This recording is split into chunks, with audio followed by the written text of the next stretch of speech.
నా పేరు లక్ష్మీనాథ్ సగోడ్. మాది కామారెడ్డి జిల్లా. వయసు వచ్చి 51 ఇయర్స్. నాకు ఆరోగ్యం కొంచెం షుగర్ బార్డర్లో అంటే H1BC 10.5 వచ్చింది. అండ్ ట్రైగ్లిసరైడ్స్ కూడా నాకు ఎక్కువ ఉండే.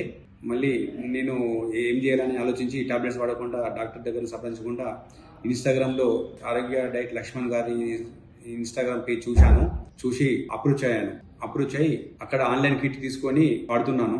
దివ్య మేడం డైట్ మనకు కోచ్గా ఉన్నది. నాకు ఆమె చెప్పిన విధంగా ఫాలో అవుతున్నాను. ప్రస్తుతం వెయిట్ ఉన్నది 113 కిలోలు ఉండింటిని. ఈ ఆరోగ్య డైట్ వాడిన తర్వాత 13 కిలోలు తగ్గినాను. 100 కిలోలు రీచ్ అయ్యాను. మళ్ళీ ఈ ఆరోగ్య డైట్ కిట్ వాడిన తర్వాత నా కళ్ళకి నీళ్ళు గారడము, అరిపాదలు మంటలు రావడము, షుగర్ సిమ్టమ్స్ ఉండేను. ఇప్పుడు అవి అలాంటివి ఏం లేవు. చాలా ఆరోగ్యంగా ఉన్నాను. ఈ డైట్ అక్టోబర్ 22 నుంచి వాడుతున్నాను. 45 డేస్ కంప్లీట్ అయింది. 45 డేస్లో 13 కిలోలు తగ్గాను. చాలా ఆరోగ్యంగా ఉన్నాను. థ్యాంక్ యూ డాక్టర్ లక్ష్మణ్ గారు and thank you to Divya madam గారు.